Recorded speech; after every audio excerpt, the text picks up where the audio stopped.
À Naï-Konankro, village situé dans la sous-préfecture de Bédiala, l'eau est devenue un bien précieux. Chaque matin, les femmes parcourent 5 à 6 kilomètres pour amener à la maison une seule cuvette d'eau nécessaire pour nourrir et faire vivre leur famille. Avant, on avait de l'eau.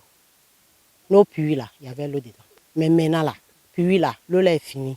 On ne gagne plus rien dedans. Même si tu fais venir les gens là pour creuser dedans là, ils creusent là, l'eau même ne vient pas. Au Margot aussi, on puisait l'eau avant. Maintenant, Margot là est devenue sec. Vous prenez les cuvettes, vous vous promenez. Si vous avez eu l'eau là, peut-être souvent une cuvette ou bien 2 cuvettes. On marche, on va à 6 km. On se lève à 1h du matin ou bien 3h du matin, comme ça, on va à 6 km pour aller chercher l'eau. Autrefois, les puits du village assuraient l'approvisionnement en eau. Aujourd'hui, ils sont à sec. Les habitants se tournent alors vers les marigots, qui commencent eux aussi à se tarir.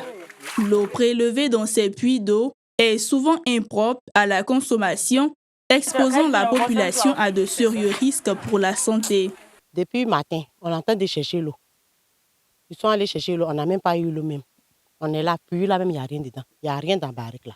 Pour préparer même, pour donner à manger aux gens là, on ne gagne même pas l'eau. Si tu as eu la chance que tu as eu petit l'eau là, c'est sale, tu es obligé de déposer. Ça va être propre d'abord avant d'utiliser. L'eau que nous partons chercher aussi, ce n'est pas l'eau potable. Et ça nous rend malades. Nous sommes obligés de prendre l'électricité pour aller puiser l'eau. Et en partant souvent, il y a des accidents qui nous arrivent en cours de route. Face à cette urgence, les habitants lancent un appel aux autorités pour des infrastructures hydrauliques adaptées. Nous avons assez de problèmes ici au niveau de l'eau.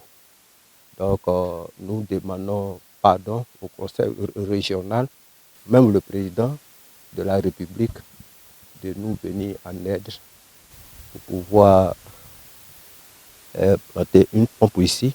En attendant, les 1500 habitants de Naï-Konankro continuent leur lutte quotidienne pour l'eau, espérant que leur calvaire prendra fin au plus vite.